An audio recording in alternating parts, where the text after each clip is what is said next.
Pedro con Juan, fijando en él los ojos, le dijo: míranos. Entonces él les estuvo atento, esperando recibir de ellos algo. Mas Pedro dijo: no tengo plata ni oro, pero lo que tengo te doy. En el nombre de Jesús de Nazaret, levántate y anda.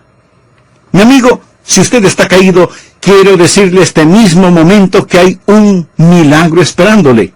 Y en el nombre de Jesús, quiero que usted se levante y ande. Permítame darle el trasfondo de esta historia. Aquí había un hombre cojo de nacimiento. Cuando él vino a este mundo desde el vientre de su madre, sus padres miraron esas pequeñas piernas torcidas y deformes, y ellos supieron que él nunca sería capaz de correr, nunca sería capaz de trabajar. Sus atribulados padres supieron que él no podría jugar con otros niños, que sería un lisiado toda la vida porque nació cojo. Así que cada día ellos lo traían, siendo ya hombre, para que pidiese limosnas junto a la puerta llamada La Hermosa. Si usted ha estado en Israel, sabe que puede subir al Monte de los Olivos, desde donde se puede observar el Valle del Cedrón y la montaña del Templo, en donde está la mezquita de Omar. Allí, en el templo de la montaña, hay una puerta, la puerta oriental, mejor conocida como Puerta La Hermosa. Josefo, que fue un historiador judío, escribió acerca de esta puerta y dice que fue hecha de bronce de Corinto, pero superpuesta con paneles de plata y oro. Y cuando el sol salía por sobre el Monte de los Olivos e iluminaba hacia el templo de la montaña, tocando con sus rayos la puerta, el espectáculo era absolutamente deslumbrante. Por eso la puerta era llamada La Hermosa. Y aquí, junto a esa puerta, estaba este hombre, un pordiosero quien, debido a las leyes levíticas, no podía entrar aunque quisiera. Y por así decirlo, había una puerta que se interponía entre él y su adoración a Dios. Pedro y Juan vienen y se efectúa un milagro notable, y el cojo de nacimiento se levanta y camina. Ese es a grandes rasgos el contenido de esta historia. Ahora la vamos a estudiar a profundidad. En Hechos capítulo 4, versículo 22 leemos: el hombre en quien se había hecho este milagro de sanidad tenía más de 40 años. Este es un versículo interesante porque la palabra milagro utilizada aquí es una palabra que significa una señal milagrosa, no simplemente un milagro, sino una señal milagrosa, un milagro especial, un milagro que tiene simbolismo, un milagro con un mensaje. Ahora, el pasaje de la Escritura que estamos estudiando no es para enseñar que hoy nosotros tenemos el poder para ir a los hospitales y decir a la gente: en el nombre de Jesús, levántense y caminen. No. Dios no nos ha dado esa habilidad. Dios no nos ha dado ese poder. Y esto no es decir que Dios no pueda hacerlo, pero absolutamente no es normativo. Este fue un milagro especial, fue una señal milagrosa diseñada para enseñar una lección más profunda. Los apóstoles tuvieron el poder para hacer cosas que usted y yo no tenemos poder para hacerlas. No somos más salvos o menos salvos por tener o no tener el poder para realizar ciertas cosas en el campo religioso. Y además recuerde que Dios no ha dado a todos sus hijos los mismos dones. Leamos Hechos, capítulo 5, versículo 12. Y por la mano de los apóstoles se hacían muchas señales y prodigios en el pueblo. Si está tomando notas o marcando su Biblia, por favor, anote y subraye esa frase: por las manos de los apóstoles. Frente a aquellos que no creían en él como apóstol, frente a aquellos que le decían: tú no eres un verdadero apóstol, Pablo tenía que defender su autoridad apostólica. Por eso él declara lo siguiente en 2 de Corintios, capítulo 12, versículos 11 y 12. Me he hecho un necio al gloriarme. Vosotros me obligasteis a ello, pues yo debía ser alabado por vosotros, porque en nada he sido menos que aquellos grandes apóstoles, aunque nada soy. Con todo, las señales de apóstol han sido hechas entre vosotros en toda paciencia, por señales, prodigios y milagros. Pablo, ¿puedes probar que eres un apóstol? Por supuesto que sí. Por las señales de los apóstoles, los milagros que he efectuado con mis manos autentifican mi autoridad apostólica.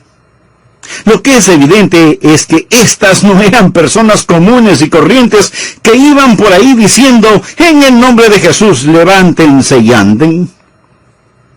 En tiempos neotestamentarios había milagros de introducción, milagros de autenticación, milagros de colaboración y milagros de sustanciación. Ahora vivimos en una época diferente.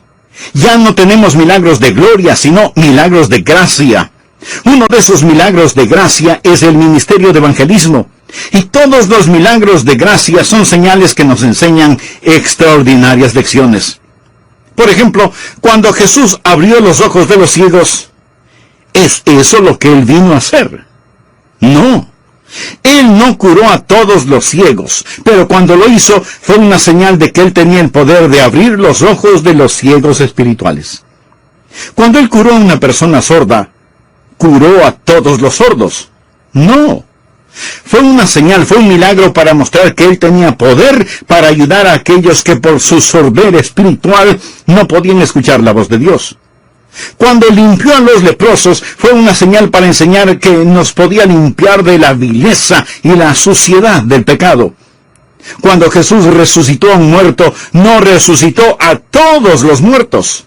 Fue una señal para demostrar que Él es la resurrección y la vida, y que Él puede levantar a aquellos muertos en sus transgresiones y pecados. La palabra milagro significa una señal. Y aquí estaba este hombre que no podía caminar, que no podía trabajar, que no podía adorar. Y Jesús, por medio de los apóstoles, sana a este hombre. En la actualidad, hay mucha gente que está poniendo énfasis en la sanación y no en la salvación. En milagros físicos que son solo temporales y no en el milagro espiritual que significa vida eterna. Pedro y Juan dijeron, no tenemos ni oro ni plata, pero lo que tenemos te lo vamos a dar. Mi amigo, lo que tenemos es mucho más grande que la habilidad de sanar enfermos. El hombre fue sanado, y este fue un milagro que no podía ser negado. Hechos 3:11 dice, y teniendo asidos a Pedro y a Juan, o sea, el hombre no los dejaba ir, los tenía abrazados por las piernas. El cojo que había sido sanado, todo el pueblo atónito concurrió a ellos al pórtico que se llama de Salomón. Ninguna persona racional pudo negar este milagro realizado. Hoy en el sentido espiritual hay un paralelismo. Debe haber milagros en mi vida, en su vida, en la vida de las congregaciones, milagros que ninguna persona racional pueda negar.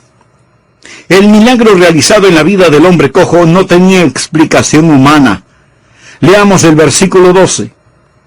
Viendo esto, Pedro respondió al pueblo, varones israelitas, ¿por qué os maravilláis de esto? ¿O por qué ponéis los ojos en nosotros como si por nuestro poder o piedad hubiésemos hecho andar a éste? Lo que Pedro estaba diciendo es, miren, yo no tengo poder inherente en mí. No me miren a mí, yo no lo hice.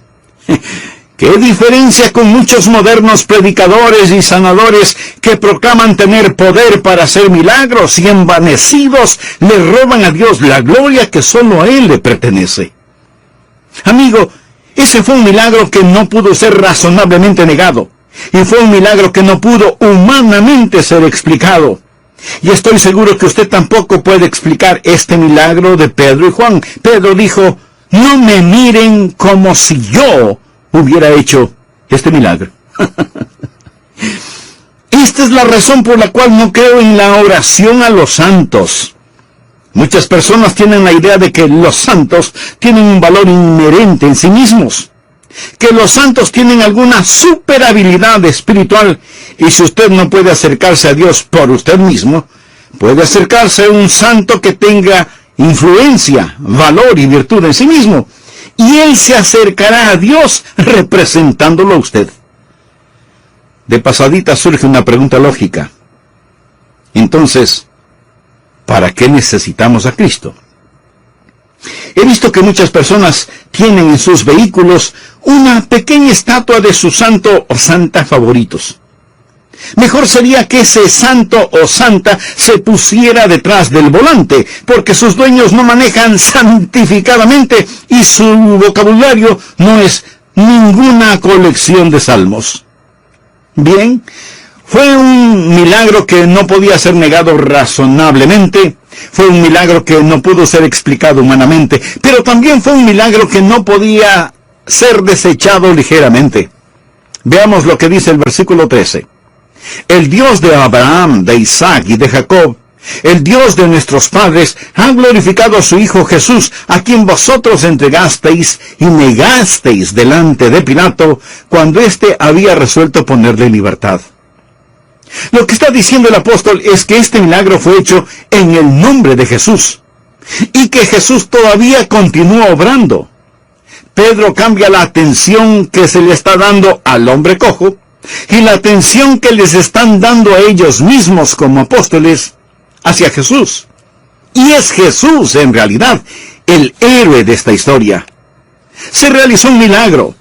La gente estuvo frente a frente a un milagro que humanamente no podía ser explicado, un milagro que no podía ser razonablemente negado, un milagro que no podía ser ligeramente desechado. Se realizó un evidente milagro y ellos lo vieron.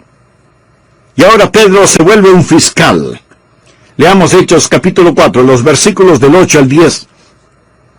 Entonces Pedro, lleno del Espíritu Santo, les dijo: gobernantes del pueblo y ancianos de Israel, puesto que hoy se nos interroga acerca del beneficio hecho a un hombre enfermo, de qué manera éste haya sido sanado, sea notorio a todos vosotros y a todo el pueblo de Israel, que en el nombre de Jesucristo de Nazaret, a quien vosotros crucificasteis, y a quien Dios resucitó de los muertos, por él este hombre está en vuestra presencia sano.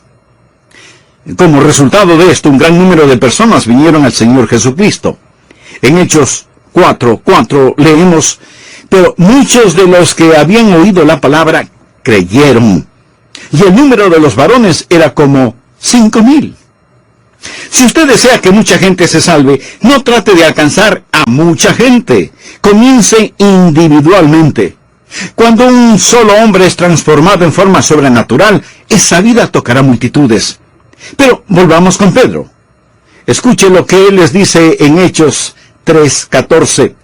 Mas vosotros negasteis al santo y al justo, y pedisteis que se os diese un homicida. El apóstol está hablando de cuando los judíos trataron de que Pilato encontrara culpable a Jesús y por lo tanto digno de muerte. Pero Pilato, gobernador romano y procurador, no quería hacer eso. Y por eso les dijo: miren, yo tengo un preso que es un notorio criminal. Su nombre es Barrabás. Él es un asesino y rebelde. Y también tengo a Jesús, en quien no encuentro ninguna culpa. Y puedo dejar en libertad a uno de ellos, a quien quieren que deje libre. Pilato pensaba que ellos pedirían la libertad de Jesús y la crucifixión de Barrabás. Pero la gente, negando a Jesús, escogieron a Barrabás. Por eso Pedro les dice: mas vosotros negasteis al santo y al justo, y pedisteis que se os diese un homicida. En otras palabras, a Pedro no le temblaron las rodillas, ni hubo titubeo en su voz cuando les dijo: ustedes hicieron una terrible elección. Amigo, cuando usted está frente a frente a una decisión, usted no está en libertad. Por supuesto, usted es libre para escoger, pero no está libre para no escoger. Así como tampoco está libre para escoger las consecuencias de su elección. Una vez que toma una decisión, esa decisión escoge por usted. Ahora deseo compartir con usted 3 o 4 cosas acerca de Jesús que hizo que este hombre cojo se levantara y caminara. Porque quiero que usted se levante por sobre las circunstancias de su vida y camine. Hay 3 cosas acerca de Jesús que quiero poner en su corazón por medio de este mensaje. Primero, Jesucristo es el Señor resucitado.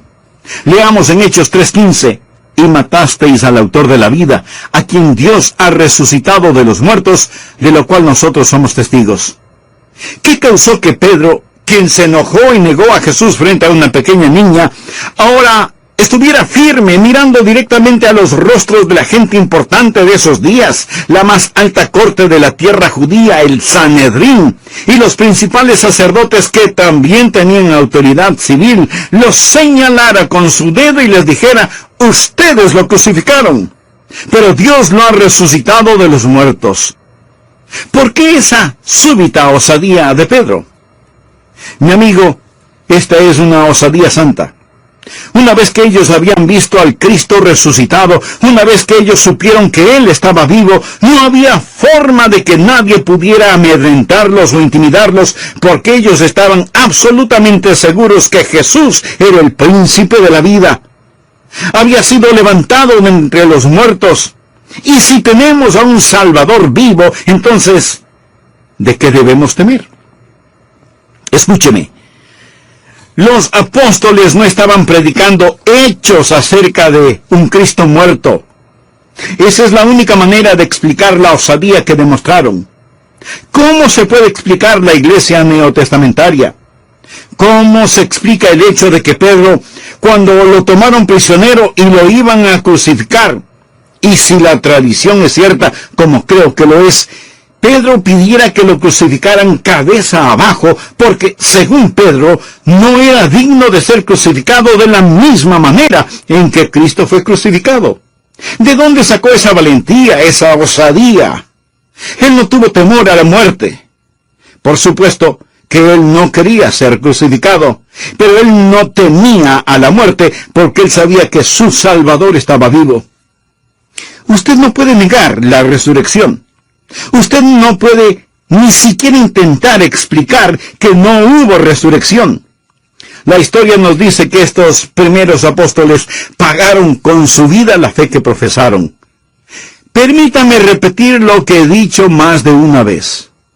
Los hombres pueden vivir con una mentira y por una mentira, pero ningún hombre muere voluntariamente por una mentira sabiendo que es una mentira. Los hipócritas y los mártires no están hechos del mismo material. Este es el Cristo resucitado, es el Señor resucitado. Y quiero decirle que si el diablo lo tiene a usted inmovilizado, en el nombre del Señor resucitado, le digo: levántese y camine. Segundo, Jesucristo es el Señor residente. Jesucristo no solo es el Señor resucitado, sino que también es el Señor residente. Leamos el versículo 16 de Hechos, capítulo 3. Y por la fe en su nombre a este, que vosotros veis y conocéis, le ha confirmado su nombre, y la fe que es por él ha dado a este una completa sanidad en presencia de todos vosotros. ¿Notó esa frase? Por la fe en su nombre. Hace referencia a la fe depositada en el Señor Jesucristo. ¿Y qué de usted, mi amigo? ¿En quién tiene depositada su confianza? Espero que en ningún hombre o religión, sino en Jesucristo y su relación íntima con Él. ¿Desea ser sanado integralmente? Pues arrepiéntase sinceramente de sus pecados e invite a Jesús a que more en su vida como Salvador y Señor. Él le ama, y porque le ama, desea salvarle de la esclavitud del pecado. Si usted se lo pide, le perdonará, le limpiará, le sanará. Y usted, políticas, deportivas, científicas y religiosas. Y nosotros, a lo largo de nuestra existencia, es posible que lleguemos a experimentar caídas en uno o varios de esos campos. ¿Qué hacer al respecto? Bien, abra su Biblia en el libro de los Hechos, capítulo 3, los 6 primeros versículos.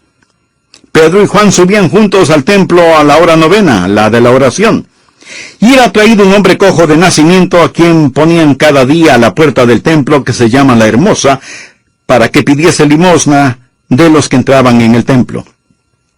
Este, cuando vio a Pedro y a Juan que iban a entrar en el templo, les rogaba que le diesen limosna. Pedro, con Juan, fijando en él sus ojos, le dijo: míranos. Entonces él les estuvo atento, esperando recibir de ellos algo. Mas Pedro dijo, no tengo plata ni oro, pero lo que tengo te doy. En el nombre de Jesucristo de Nazaret, levántate y anda. Ahora el trasfondo de esta historia es el siguiente. Había un hombre cojo de nacimiento que todos los días era traído por sus padres y dejado en ese lugar para que pidiese limosnas. Cuando él nació, sus padres descubrieron con enorme pena y alarma que nació con sus piernas torcidas y deformes. Él no se dio cuenta de su triste realidad, sino hasta cuando durante sus años infantiles vio que sus piernas no eran como las de los demás niños. Por más que trataba, no podía correr. Nunca pudo jugar con los otros niños. Era un cojo, era un lisiado, y así quedaría toda la vida. Por eso ahora, aunque ya era un hombre, sus padres tenían que traerle a este lugar para que apelara a la caridad y misericordia de quienes venían al templo. Y siempre estuvo en ese mismo lugar, junto a la puerta conocida como la Hermosa.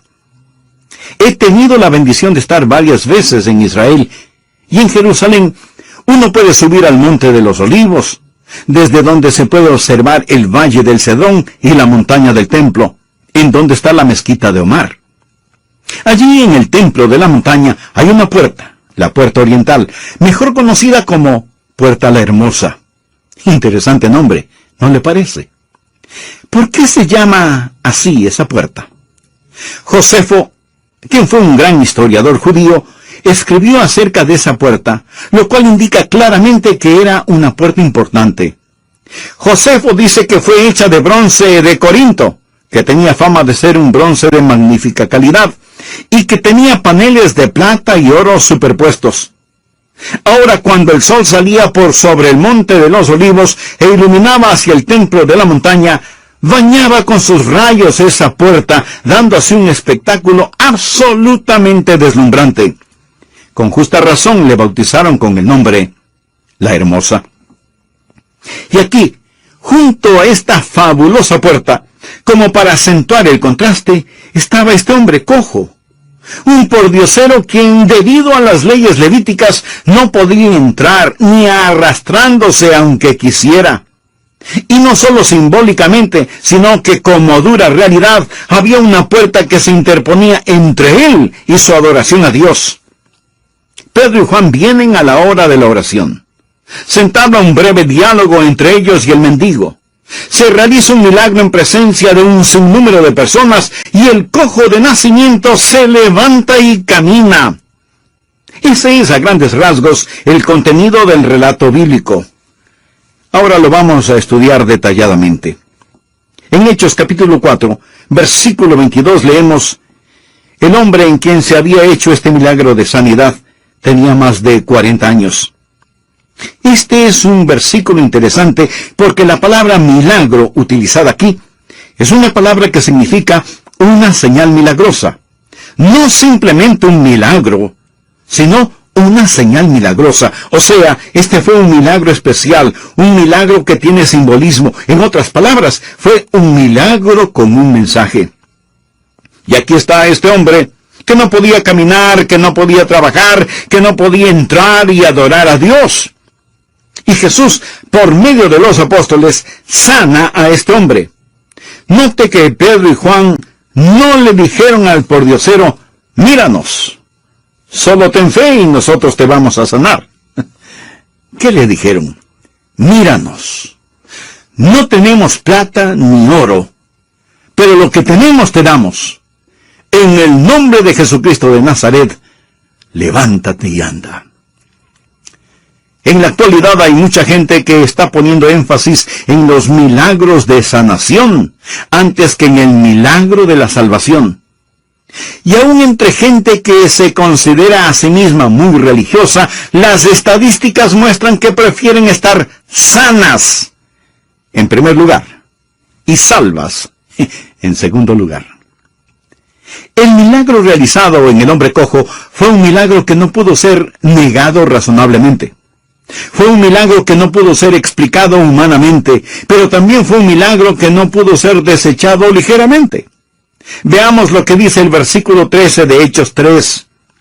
El Dios de Abraham, de Isaac y de Jacob, el Dios de vuestros padres, han glorificado a su Hijo Jesús, a quien vosotros entregasteis y negasteis delante de Pilato, cuando éste había resuelto ponerle en libertad.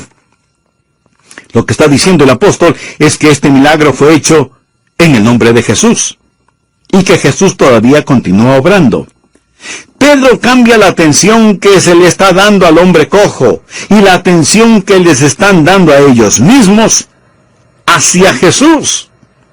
Y es Jesús en realidad el héroe de esta historia, no los apóstoles ni el hombre cojo, aunque haya sido sanado. Como resultado de esto, un gran número de personas vinieron al Señor Jesucristo. En Hechos 4:4 leemos: pero muchos de los que habían oído la palabra creyeron, y el número de los varones era como 5,000. Si usted desea que mucha gente se salve, no trate de alcanzar a todo el mundo de una sola vez. Comience individualmente, uno a uno. Porque cuando una sola persona es transformada en forma sobrenatural, esa vida se multiplicará exponencialmente, alcanzando multitudes. Hay 3 cosas acerca de Jesús que quiero poner en su corazón por medio de este mensaje. Primero, Jesucristo es el Señor resucitado. Hechos 3:15 dice: y matasteis al autor de la vida, a quien Dios ha resucitado de los muertos, de lo cual nosotros somos testigos. Los apóstoles no estaban predicando hechos acerca de un Cristo muerto. Esa es la única manera de explicar la osadía que mostraron al predicar el Evangelio después de la resurrección del Señor. La historia nos dice que estos primeros apóstoles pagaron con su vida la fe que profesaron. Permítame repetir lo que he dicho más de una vez. Los hombres pueden vivir con una mentira y por una mentira, pero ningún hombre, ninguna mujer muere voluntariamente por una mentira, sabiendo que es una mentira, a la fe depositada en el Señor Jesucristo. El Evangelio de Lucas narra todo lo que Jesús comenzó a hacer y enseñar. En el libro de los Hechos vemos todo lo que Jesús continuó haciendo y enseñando. Y Pedro recalca que él dijo: en el nombre de Jesús, levántate y anda. No lo hicieron ellos, los apóstoles. Lo hizo Jesucristo por medio de ellos. Y cuando el apóstol dijo, en el nombre de Jesús, estaba haciendo referencia a la naturaleza santa de Jesús en ellos. Lo sentían como su contemporáneo. Vamos nuevamente al capítulo 4. Recuerde que Pedro ahora no está en calidad de acusado, sino más bien como fiscal, como acusador. Y él dice en los versículos del 10 al 12, sea notorio a todos vosotros y a todo el pueblo de Israel, que en el nombre de Jesucristo de Nazaret, a quien vosotros crucificasteis, y a quien Dios resucitó de los muertos, por él este hombre está en vuestra presencia sano. Este Jesús es la piedra reprobada por vosotros los edificadores, la cual ha venido a ser cabeza del ángulo. Y en ningún otro hay salvación, porque no hay otro nombre bajo el cielo dado a los hombres en que podamos ser salvos. Hay algo muy interesante en el versículo 11. Este Jesús es la piedra reprobada por vosotros los edificadores, la cual ha venido a ser cabeza del ángulo. Hay una historia que nos ha llegado a través de los tiempos. Se dice que cuando se estaba construyendo el templo de Salomón, querían que se construyera sin el ruido del golpetear de los martillos y de los cinceles. Por eso enviaron las medidas y especificaciones exactas de cada piedra hasta la cantera. Las piedras fueron cortadas y pulidas en la cantera y traídas hasta el lugar señalado, en donde los obreros construían el magnífico templo. En medio de todas las piedras, había una piedra de apariencia extraña. Nadie sabía para qué era o dónde calzaba, y los obreros se tropezaban en ella. Estaba allí, y era un tropezadero para todos, hasta que finalmente el encargado de la construcción dijo, A ver, muchachos, quiten esa piedra del camino. Movieron esa piedra hasta el filo de la montaña del templo y lo empujaron. Y la piedra rodó y rodó hacia el valle del Cedrón. Y siguió la construcción del templo. Y llegado el momento de poner la piedra angular, envían a un obrero hasta la cantera para pedirles que ya pueden enviar la piedra angular. La piedra angular. Ya se las enviamos. No la tenemos. Nos falta la piedra angular. No puede ser. Nuestros registros dicen que la piedra angular ya fue enviada. ¿Dónde estaba la piedra angular? Estaba allá abajo, en el valle. De eso está hablando este versículo. La piedra reprobada por vosotros los edificadores, la cual ha venido a ser cabeza del ángulo. Pedro les está diciendo, esa piedra que ustedes rechazaron es Jesucristo, la piedra viva. Él es el que ha sanado a este hombre. Él es el Señor resucitado. Jesucristo es el Señor que reside, y deseo que usted sepa que el Jesús que vive quiere vivir en usted. Oh, si solo pudiéramos entender.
Eso en nuestros corazones.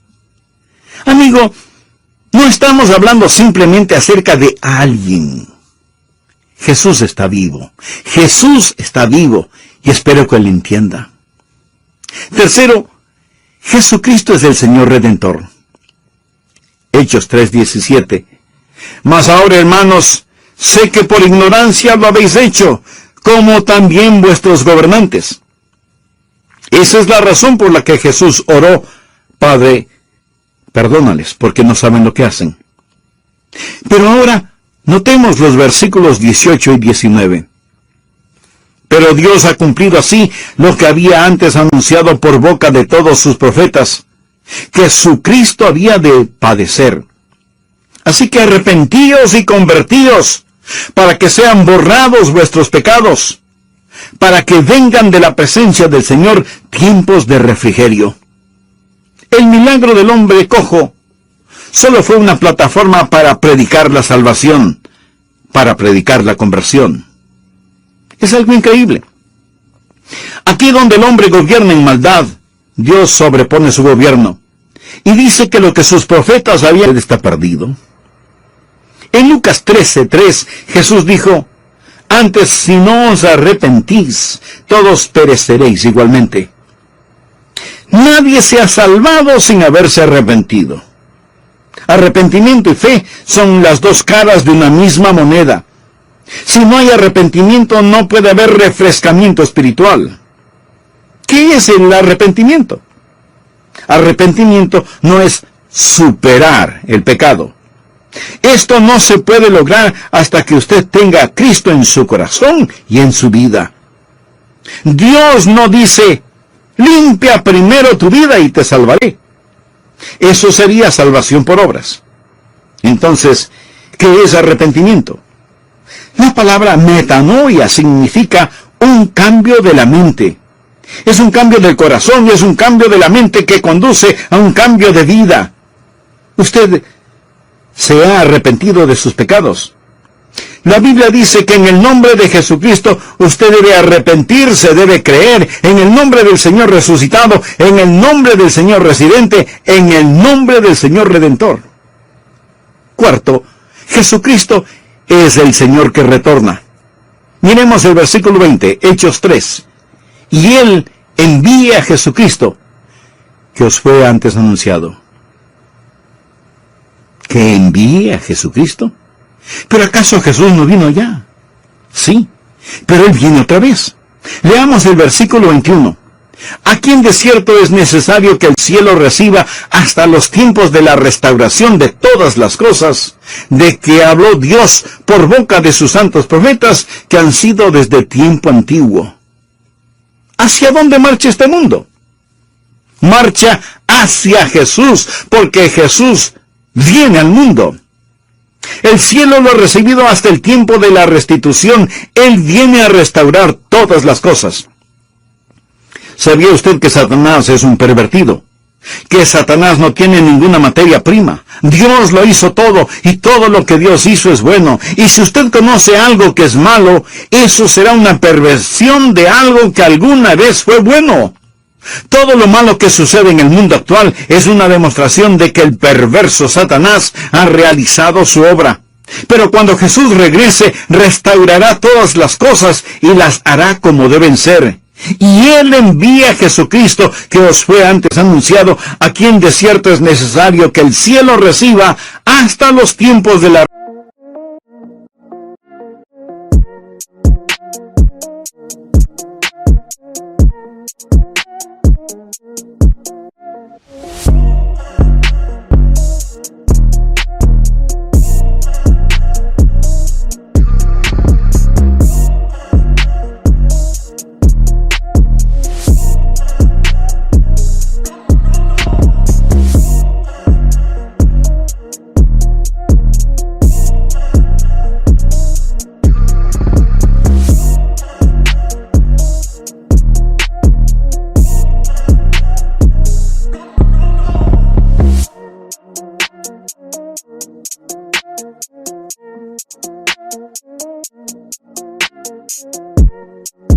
restauración de todas las cosas, de que habló Dios por boca de sus santos profetas, que han sido desde tiempo antiguo.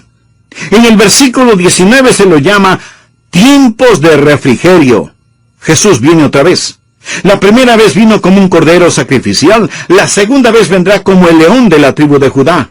La primera vez vino para redimir, la segunda vez vendrá para reinar. La primera vez vino para morir, la segunda vez vendrá para levantar a los muertos. Cuando Él vino la primera vez preguntaron, ¿dónde está el que ha nacido rey de los judíos? La segunda vez vendrá como rey de reyes y señor de señores. La primera vez le coronaron con una corona de espinas, la segunda vez Él tendrá una corona de gloria. La primera vez Él vino en pobreza, la segunda vez Él vendrá en poder. La primera vez Él vino escoltado por ángeles, la segunda vez Él vendrá con miles de sus santos. La primera vez vino en humildad, la segunda vez Él vendrá en majestad. Nunca pierda la realidad de que Jesús está vivo y está bien. Él es el Señor resucitado, Él es el Señor residente, Él es el Señor redentor, Él es el Señor que regresa. Amigo, ¿conoce usted personalmente a este Señor resucitado, residente, redentor y que pronto regresará? Y aunque usted físicamente no tenga ningún defecto, tal vez cojea espiritualmente. Busca ayuda para eso. Entonces, permítame decirle lo mismo que Pedro y Juan le dijeron al hombre cojo: no tengo plata ni oro, pero lo que tengo te doy, en el nombre de Jesucristo de Nazaret. Levántate y anda. Arrepiéntase, crea y acepte al Señor Jesucristo en su vida. Que no sabe cómo hacerlo, pues le invito a repetir conmigo la siguiente sencilla oración. Señor Jesús, te agradezco mucho